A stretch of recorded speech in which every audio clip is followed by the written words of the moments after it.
kama kupastor yilo kubechaza amaphupho. Kodwa-ke inamba yami ayisetshenziswa kuphela umuntu oyimemba. Uma ungena imemba angifisi ukukhuluma nawe yabona.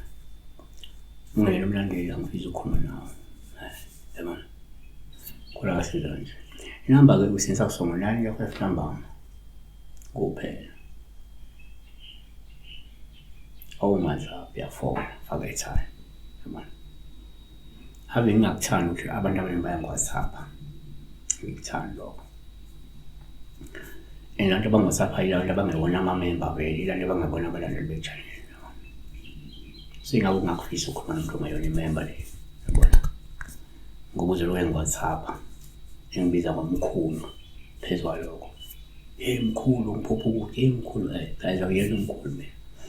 uZexbull uthi kushona uphupha izinkomo zisesibayeni akabingelelike futhi siyakweletana mina kwaleta mo.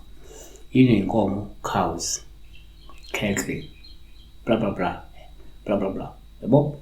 So ngokwesintu ke u1 uma ngenze uphupha inkomo kuba uphawu oluhlumazi sesibayeni.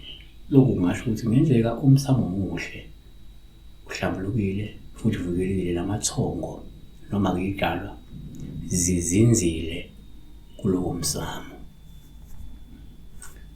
2 umnyango ebheka nje uma uphupha inkomo uphawu oluhlumazi sesibayeni okungasho ukuthi kungenzeka izidalwa zisekhaya zihlangene futhi zinibhekile. Kungenzeka kade niphahlile kade lenza umsebenzi uphupha inkomo zisesibayeni usho hayi inkomo idalwa ziwuthamele lowo mcimbi noma zisabile ngiyathi niyibiza niphahla nithemeleza yabo. 3 kuyenzeka uma uphupha inkomo uphawu oluhlumazi sesibayeni usho ukuthi kungenzeka zingenile izidalwa noma ke angenile amathongo ekhaya asemsamo njengamanje uma kungukuthi kade nisanda kufaka izidalwa kade nisanda kufaka amathongo ngaphakathi kwekhaya. 4 kwesinye isikhathi uma uphupha inkomo uphawu oluhlumazi sesibayeni kungakhomba ukuzinza kwengcebo nehlala kahle noma ke ungasho ukuthi uzophumelela ngokuthi ufuye inkomo wena.